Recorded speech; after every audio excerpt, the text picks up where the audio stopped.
his ministry at age 30, There you go. Okay.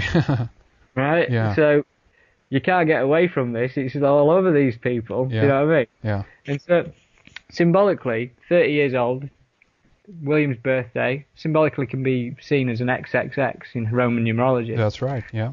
And it just so happens that the Olympics 2012 is XXX. So it's the same Olympiad. Exactly. Exactly. It's the what does it be? The 30th games, 30th. Summer Olympic Games. Yeah. XXX. So right, then you start thinking, you know what I was saying about, for instance, symbology and stuff like that, and you've got McDonald's and you've got Starbucks and you've got Schweppes, all like essentially occult symbology. That's when people are buying into these things, they're subconsciously buying into this messianic event. You know, as I've stated before. Yeah. Well, if you think about this and the symbolism of the XXX, the triple X, think about what most single men do on the computers. I know it sounds crazy, but, you know, that's powerful energy that's being wasted there. This life-giving energy, and, like, you know, they're symbolically buying into that triple X stuff. You know what I mean? Yeah. Sure. Same as you've got the triple X film with Vin Diesel, in which he's seen as this heroic figure, and everyone went to the cinema and powered the triple X thing. Do you know what I mean? Yeah. Yeah. This shows you how endemic this thing is, and, like, you know, how crafty these things are. Of course, and also I think if you convert the alphanumerical number on a alphanumeric system from 1 to 9, then I think X becomes 6. So it's basically 666 right there. 6. Well, I didn't know that, but that's good. Yeah. Right. So the next thing on, moving into William yet again, with more stuff to do with him. It turned out a few months ago that he'd been made the 1,000th member of the Order of the Garter. Now, he's actually the 999th member of the Order of Garter, but they changed it to 1,000 because of someone, you know, not being registered or something on the official log. But as you will know, the Order of the Garter is the parent organisation of Freemasonry. Yeah. Right. So if you think about that situation that we've got there, what are the chances that Prince William, if they hadn't pre-planned this, would happen to be the 1,000th member? I.e., you know, in the chronology of events, it just so happened that he was bang on the 1,000th member. And that's also could be interpreted as the 1,000 points of lights. I don't know if you heard about that. I don't know about that. No, that's new to me. Yeah. Okay, continue. Yeah. Yeah, but do you know what I mean? It's quite a hard coincidence to fall upon that it'd be the 1,000th member in, you know, as it happens. Of course. But then go on further on again. Did you come across the Prince William received his wings news all over Sky News and stuff recently? I don't know if you came across that. Basically, he's been in the RAF. He's been doing his duties, and there's all the RAF symbolism flying everywhere at the moment. They're trying to get everyone into the armed forces by giving everyone a bank holiday for Armed Forces Day. You know what I mean? Let's keep the war going, guys. Yeah. But essentially, with the RAF, he said he received his wings. And if you look at the symbolism of the RAF wings and the RAF, basically, when you don't have your wings, the RAF is the logo is the RAF in a a circle of I can't remember the name for it, a wreath, like a circle wreath. Okay, yeah. So if you imagine that as the Egyptian sun disk for Horus, and then when all of a sudden they say he's got his wings, they put these wings on the RAF sun disk, and it makes it exactly the same as the Horus sun disk with wings. There we go. Huh. So, you know, the fact that they was pushing around the fact that he's got his wings, it was just symbolic for him saying that, you know, he's ascending into this thing, whatever you want to call this thing. Do you know what I mean? Right. But, I mean, here I am again saying that Prince William is, as I said, with the Dan Brown book and the Da Vinci Code and everything that goes with it, they're trying to get the masses to believe that there's a lost bloodline of Jesus Christ, and there might be. But what I'm saying is they're trying to get everyone to accept that. And so when Dan Brown's book, which was a terrible book, written really badly, but obviously interesting story, when everyone from, you know, like your 60-year-old woman who like doesn't get out much to your Benidorm crew or whatever in Spain, when they were all like running around reading this book going on about it, they were all having the seed implanted in their head that there's a lost bloodline to Jesus Christ. Yeah. And you think about the idea of the Priory of Sion. This thing is all to do with the Sion Olympic Games. Yeah. It's all part of the same thing. But moving on, obviously the last thing symbolic with the Queen as well is that it's a Diamond Jubilee in 2012. So they're going to be, really? They're going to be, which is a lot of celebrations. Yeah. But moving on. Moving on, as always. Olympic bid 2012, the London Olympic bid.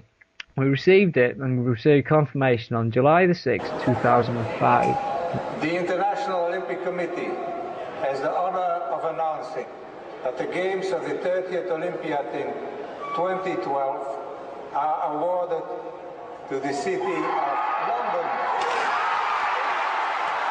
London. The day after was the 7/7 bombings of London, but on that particular day, everyone, the news would have us believe, was full of like positive energy that Great Britain had won the Olympic Games. I mean, I think there's probably only about 2% who were bothered about it, but the media would obviously tell you that everyone was, going out and getting drunk about it, but essentially no. But what they didn't tell you, and it's been covered up by the news, but it's on the internet, but it never got covered in News 24 or whatever you watch.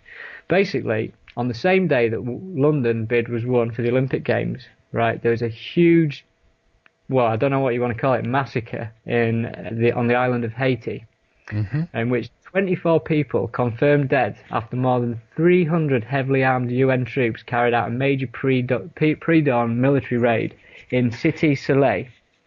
So what happened was the UN troops, which is supposed to be a peacekeeping force, not something that goes out and actually, does stakeout operations on drugs barons. They did this pre-dawn military raid in which they killed 24 innocent people, right? And there's a lot of people looking into this. But what is symbolic is the place where it was. It was in Cité Soleil, which is Sun City, right? Yeah. Gets even weirder. It's one of the poorest communities in Haiti. It's one of the poorest communities in the Northern Hemisphere. It's got endemic AIDS, poverty, everything. People are starving in this place because of the way that it's, essentially it's been crippled by the power structure. Yeah. But basically, it's one of the poorest communities, as I've said, and it's in a place called Port-au-Prince. So it's Prince, Port, Sun City. On the same day the Olympic bid was won. Yeah. So what I'm saying is that symbolically you've got Prince and Sun, and then you've got this thing that I've connected with Prince William. Was this another thing equally like buying into an event with such a negative, horrible event in which the UN massacred loads of people, or 24 people? Its symbolism is right through it, and it gets even worse because basically the UN Colonel Marino suggested that ballistic tests can be done on the dead, and he says records from the Medicine Without Borders shows an influx of civilian casualties starting at 11 a.m. The numbers are on the Wikipedia page, so 11 a.m. brought in. And then you look into Port-au-Prince itself. Port-au-Prince celebrated its independence 200 years ago. I don't know what it celebrated its independence from because it didn't seem to get any better. But the bicentennial monument that they erected in the independence of Port-au-Prince just so happens to be a pyramid without a capstone and an Olympic flame at the top. Oh, nice. Right. So I don't know what that's saying, but you've got Sun City with a prince and you've got a pyramid with an Olympic flame on the same day that the Olympics 2012 bid was won. That doesn't happen. That doesn't happen. It just doesn't happen. Too much in there. So obviously getting into touchy areas and stuff here because it's pretty dark, really, when you think about it. I mean, moving into the Olympics 2008, I found this out recently. The 2008 logo, have you seen the Beijing 2008 with the little guy and his wobbly legs? I've seen that, yes, yeah. It doesn't look very much like an athlete, but, given it's the Olympics and stuff. But it just so happens that if you decide to compartmentalise this logo into 4 different sections, it spells the word Zion. Really now? What are the chances that 2 Olympic logos in succession both can easily spell the word Zion without any form of trickery? You know what? I'm looking at that as we speak here. I'm looking at your post about this, and that is incredible. Did you decipher that, or did you pick up that from somewhere else? I just deciphered it the other day. Wow. Just having a look at it and just saw it and I couldn't believe what I was looking at. That's really interesting. I'm going to have this picture up on the website or link up this posting here of the blog so people can take a look at that. And that is really interesting. Wow. Obviously, you've got the slogan, One World, One Dream for the Beijing 2008 Olympics. Doesn't that sound like a New World Order slogan to you? Indeed. Yeah. And so anyhow, this goes on further because there's more symbolism to do with the Olympics 2008. Yeah. Basically, on the 11th of November 2007, so that's 11/11.